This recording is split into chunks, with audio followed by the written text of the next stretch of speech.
Salut tout le monde, bienvenue à cette 14e vidéo sur le jeu I, Napoleon qui sera publié bientôt par GMT Games. Dans ce vidéo, vous allez m'appeler Empereur Bonaparte, puisque ça y est, le plébiscite impérial a été prononcé. Et nous allons devenir empereur ce tour-là. Puis là, c'est un asti de grosse marche, puis c'est un gros changement. Fait que je vais splitter cette vidéo-là en deux. Là. Autrement dit, on fera pas l'année 1805. Là. On va faire le setup d'empereur, puis vous allez voir qu'on on en a plein nos culottes, là.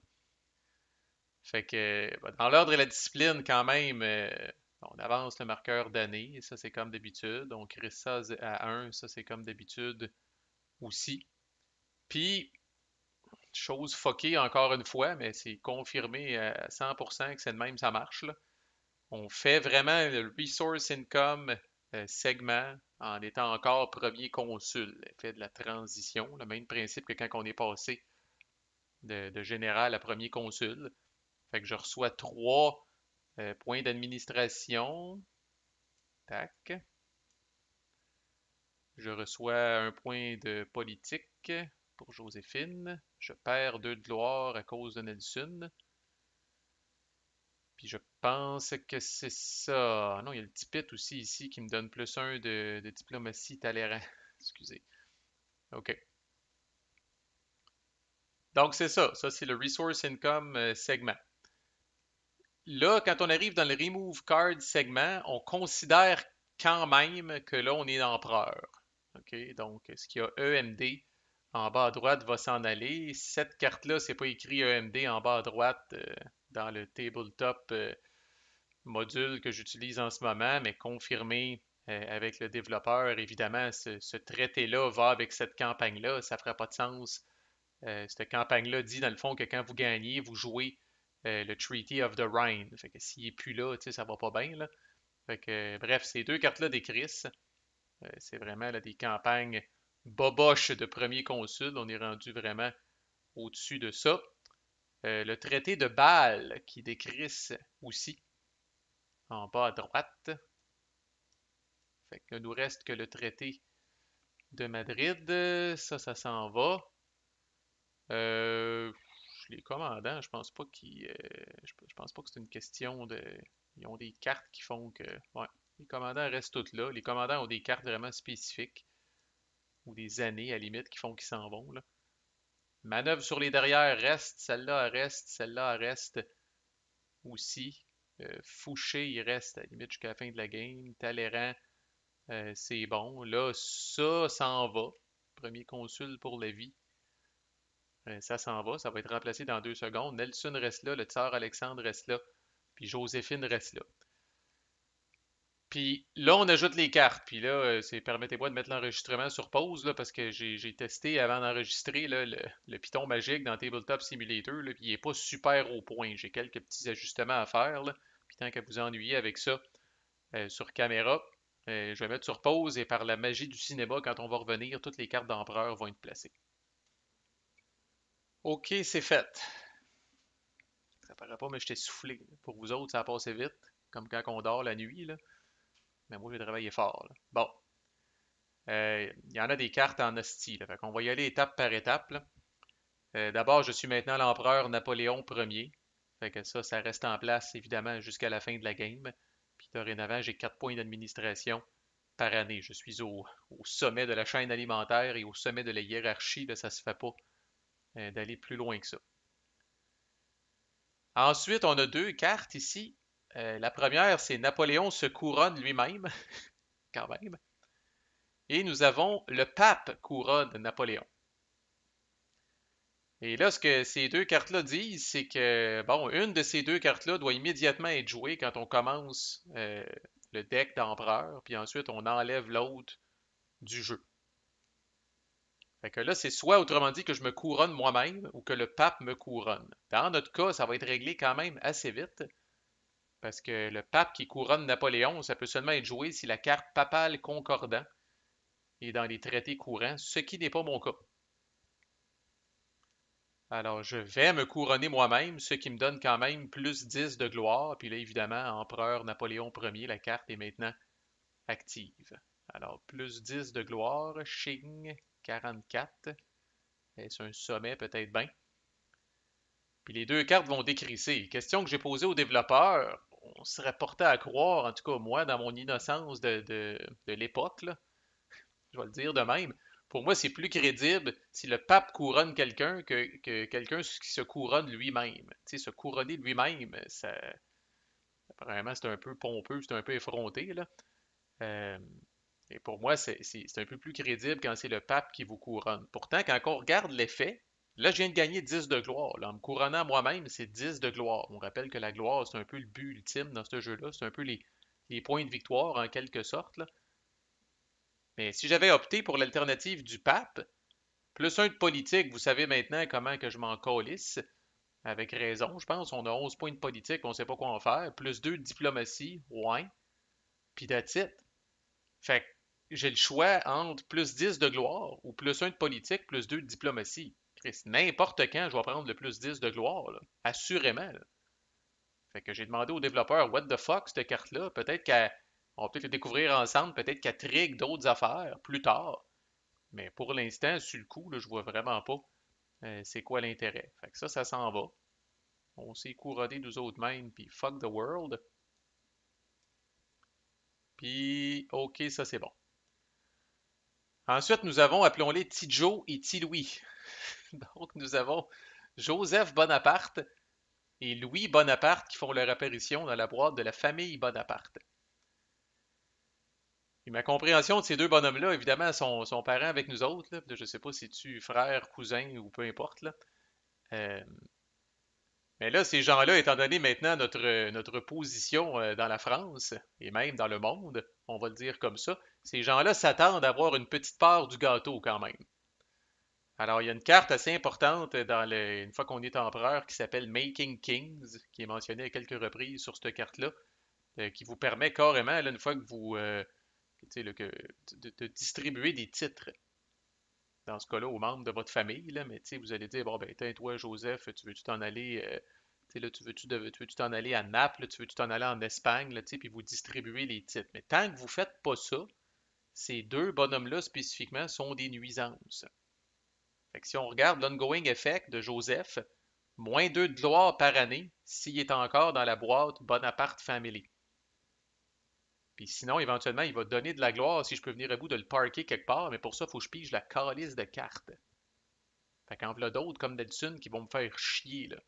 Fait qu'imaginez, là, les membres de famille fatigants, là, qui arrêtent pas d'appeler, là, puis hey, hey, puis là, t'as-tu quelque chose pour moi, t'as-tu quelque chose pour moi, t'as-tu une job pour moi, puis c'est comme, hey, crisse-moi patience, esti. Fait que là, c'est un peu ça, là. Ils sont après nous autres, là. Puis Louis, même chose. C'est différent, là, les endroits où il peut aller, puis tout ça, là, mais essentiellement, tant qu'il est là, c'est moins un de gloire. Fait que les deux ensemble, c'est moins 3 de gloire. Puis avec Nelson, c'est moins 2 de gloire de plus. Fait que je perds 5 de gloire par année. Alors, bienvenue, Empereur Bonaparte. Il y a quatre cartes, je vous épargne les détails, mais on va y revenir. Quatre cartes qui sont dans la fameuse boîte, là, la question polonaise. Ces cartes-là là, n'arrivent en jeu là, qu'une fois qu'on fait la campagne polonaise. Fait que pour l'instant, elles sont là face down, puis ça crisse rien. Là.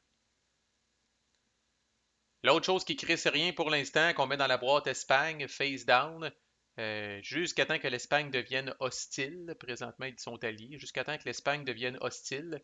C'est ce qu'ils appellent là, le Spanish Ulcer Expedition. On y reviendra, mais quand ça va être face-up, ça va devenir quelque chose de récurrent qu'on va devoir faire à chaque année.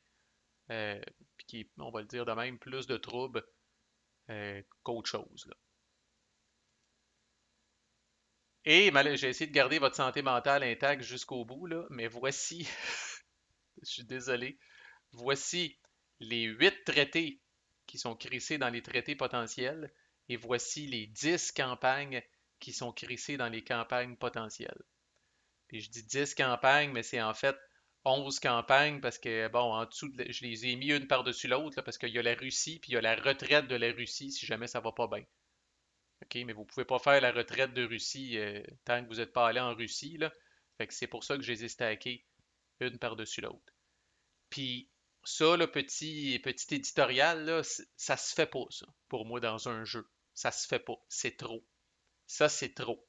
C'est trop de cartes, c'est trop de texte, trop en même temps. Ça se fait pas. OK? Puis je le sais, je suis pas supposé de tout lire ça.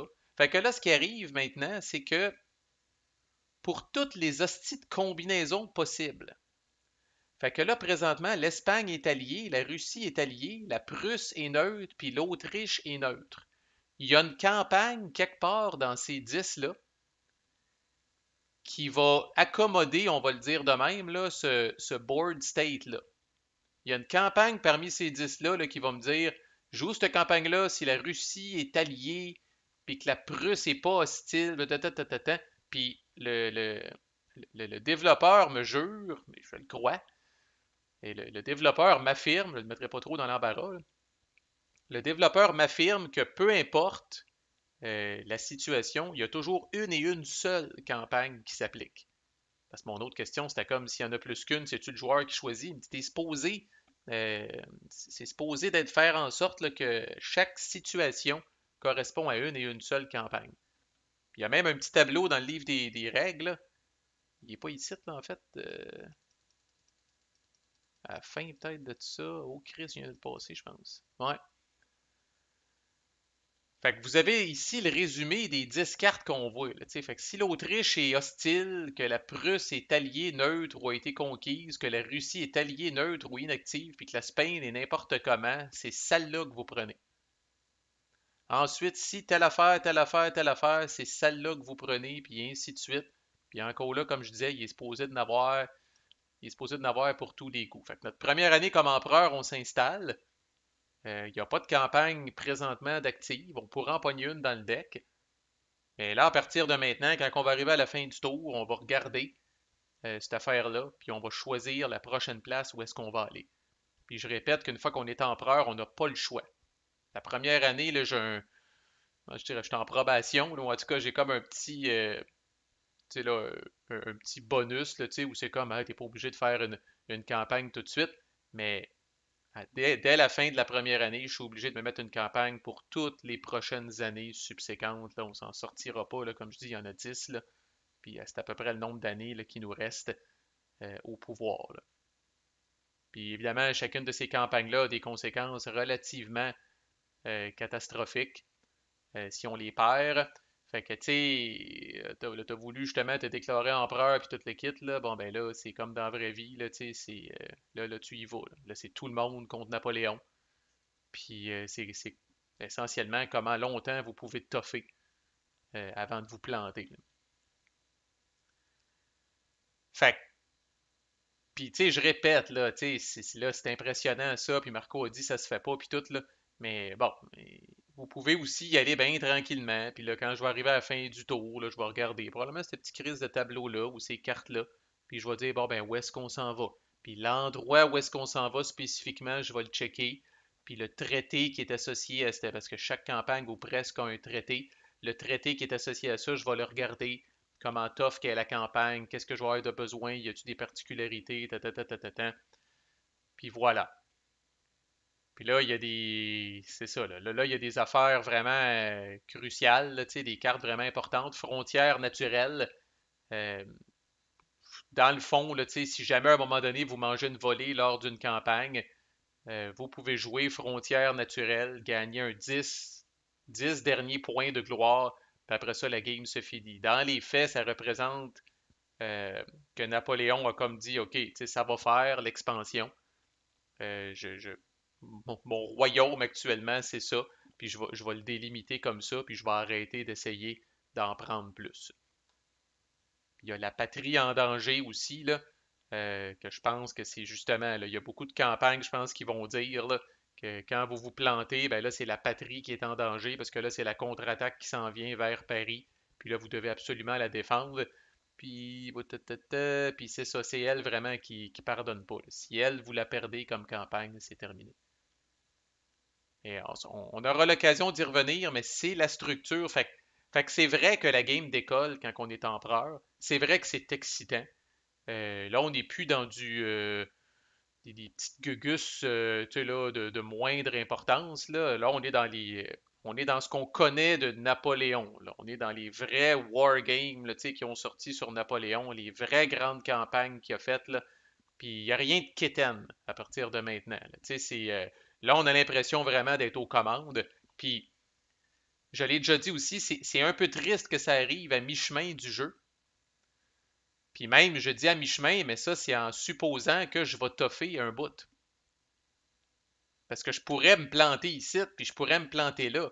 Puis là, à ce moment-là, je vais avoir fait trois, quatre tours riches, entre guillemets, pour à peu près une dizaine de tours où est-ce que j'ai pas pris tant de décisions que ça. Puis, vous prenez pas tant de décisions de plus que ça ici. C'est juste que le feeling du Epic est un petit peu plus là, quand même, que quand on était premier consul, puis général. Fait qu'on va partir ça, je veux dire mollo parce que faire return and shuffle tout de suite, là. Mais 99 cartes dans le fucking deck. Fait que là, il y a toutes sortes d'affaires. Là, évidemment, il reste probablement encore des affaires du temps qu'on était général, puis des affaires du temps qu'on était premier consul, qu'on va décalisser, là. Mais il y a quand même énormément de cartes, puis énormément de variabilité. Puis le plus gros niveau de décision qui s'ajoute à ce moment-ci, c'est l'utilisation du marqueur de lock de Napoléon. Où est-ce que là, on va découvrir un nouvel usage qui a toujours été là, mais qu'on n'a jamais utilisé, je pense, à date dans notre playthrough, là. Mais normalement, ce marqueur-là, c'est pour relancer un dé. C'est comme ça qu'on l'a fait jusqu'à maintenant.